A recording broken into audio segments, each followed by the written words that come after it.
Hi guys, welcome back to Izzy Lily. Today I'm going to be showing you what to watch on YouTube if you don't know what to watch. So first let's go to YouTube, and these are mostly going to be animations and other things like just people talking and doing challenges and stuff. So first we're going to watch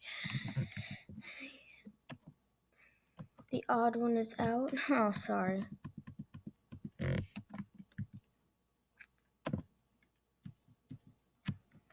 Odd One Is Out.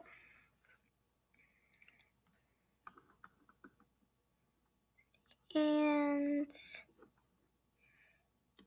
there's a bunch of these, and they're really cool. Let's do a somewhat long, short one. I'll put it full screen. Sorry for the ads, but that's how YouTube is.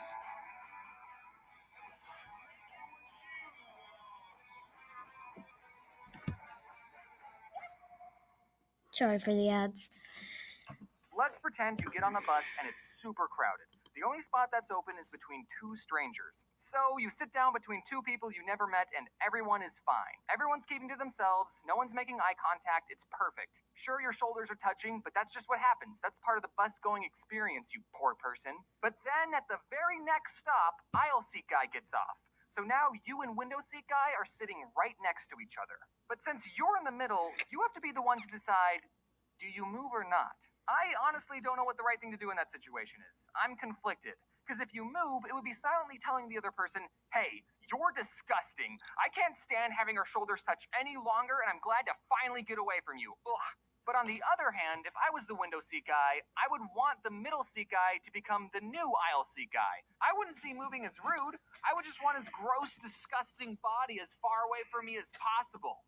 That's not rude. But on the other hand, maybe I'm overthinking everything, and most people don't even mind being this close to another human, and they aren't struggling socially. I don't know. Now imagine that same situation, but with urinals. If you're in the middle urinal, do you move halfway through to the other? Alright. Let's do roommates, or here's Jaden Animations. We're going to check out I was her. a child once. Alright, into the stories. I was a good kid growing up. I did what my parents said, followed their rules, ate what they put on my plate, maybe a bit too well. Flashback to the green bean incident. My mom told me that when I was a small toddler, sometimes I'd have horrible tantrums and rip all the sheets off my bed and sweep everything on my shelves onto the floor in an emotional outrage. She'd have to crack my door open afterwards and say, "Are you done?"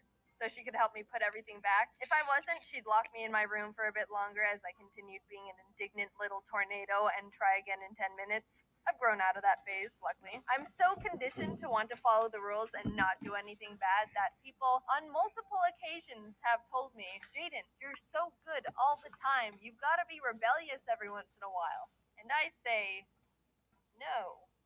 Is that a start? I was such an obedient kid, I've only been grounded once in my entire life, and that story is pretty pathetic. I was maybe 6 at the time, and my parents were going out for a date night or whatever to get out of the house. Understandable.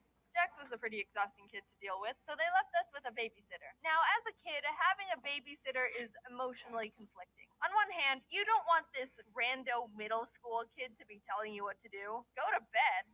You're not my mom. You're not even old enough to go to the bathroom at school without asking for permission. Don't tell me what to do. But on the other hand, babysitters let you get away with way more than your parents. Oh, yeah, mom always lets us have 3 Oreos. It's okay. It's fine. Don't worry. Normally we only get to have 2 Oreos. We're so sneaky. It was getting late that night, and before it was my bedtime, I wanted to play outside on our rickety little playset. Now, I'd already gotten ready for bed. I was in my pajamas and brushed my teeth, but I figured it's not past my bedtime yet, so everything's fair game. So the babysitter watched me swing on the swings for like 5 minutes and then go down the slide one time. In the morning, when my parents were back, I woke up and they were like, "You're in trouble." Did I do something? What do you think you did? I don't know. Why do adults say that to children, by the way? What do you think you did? I don't know. Seems like you don't even know what I did and are trying to get me to rat myself out. The babysitter told us last night you played in the backyard in your pajamas. What? We don't want you playing outside in your pajamas. You're grounded tomorrow. What the fuck? So I was grounded for a day because I played outside in my pajamas. But I cheated like 5 minutes of TV by sneak watching from around the corner, so who's the rebellious one now? There's this golf course a block or two down from my house that had a little lake, and my dad and I would ride our This is one of my favorite stories by her, and then we'll go to the next one. bike to it every once in a while to feed the ducks. Also, yes, I know ducks shouldn't eat bread. If you didn't know that, don't feed wild ducks bread. Give them candy bars. We were feeding the ducks, minding our own business, when all of a sudden we hear from across the lake, Mabel! Mabel! There's a neighborhood of houses next to the golf course so people could look out and see the golfers. And in the distance across the lake, some lady was yelling, Mabel! Mabel! Wonder where Mabel is. Mabel, get over here! What are you doing? She's talking to me. Mabel, you're in so much trouble! My dad and I didn't know what to do. This lady in the distance thought I was Mabel when I was not Mabel. I am Jaden, but she didn't know that. Mabel, what are you doing? Get back here! We pedaled away. Now, let's put ourselves in the point of view of this lady across the lake. She walks out into her backyard. What a wonderful evening. I think I'm gonna treat myself to some relaxation time out in my backyard. Working my 9-to-5 job and managing 3 children as a single mom sure is hard work, especially since my doctor says I need to lower my stress because it's starting to take a toll on my depression. Okay, maybe a bit too much creative interpretation. She's in the backyard. She looks out across the lake, and what? Who's that? Is that little old Mabel across the lake? How'd she get there? And wait, is that a strange man with her? What the? Mabel, what are you doing? Get over here! That girl is in so much trouble when she gets back home. I've told her so many times about the dangers of... Is she running away with him? I hope Mabel wasn't in too much trouble when she got back home. Sorry, Mabel. This story didn't happen necessarily during my childhood, more teenagehood, but I think it's kind of funny, so I'm telling it. I went ice skating with a couple of friends one winter, maybe when I was 15, 16. It was busy, but not too busy. Side note, one time my friend invited me to go ice skating, and we were the only... Alright, next video is going to be, that was Jaden Animations, by the way. Next video is going to be something else YT, and he's a really good storyteller too. These are just story time animations. This is another commercial. Before this video begins, I just want to let you all know it looks cool. That, and it'll help the channel out, and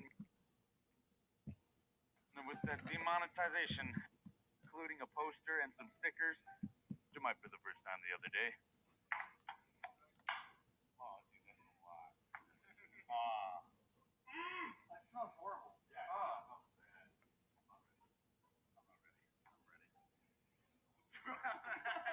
not ready. Conquer your fears. I'm not afraid of anything except for fine. Unconscious, but not as bad as people make it out to be. Plus, I ate like a spoonful. I'm pretty sure just saying that pissed off all of Australia. So yeah, anyways, I was a weird kid. Let's talk about that. According to my mom, I was a handful when I was growing up. At the age of 3, I was super hyper, incredibly handsome, and for some reason in love with bananas. I loved them so much to the point where my mom had to literally stop buying bananas because otherwise, I would know. My little baby nanner senses would go off, and I would know right when one of those delicious yellow potassium-filled boomerangs entered my house. And if there was a banana in my house, by golly, it was going into my mouth. Wait, that didn't sound. I really like bananas, but I'm not that there's anything wrong with putting a banana in your mouth. I was just gonna eat the bananas. I was 3. One day my mom decided to buy some bananas, but she knew if I saw them, they would immediately be devoured. So instead of putting them on the kitchen table with the rest of the fruit, she decided to find a hiding spot. Where should I... Top cabinet? No, I'd probably forget it's there. Under the sink? No, he can definitely reach down there.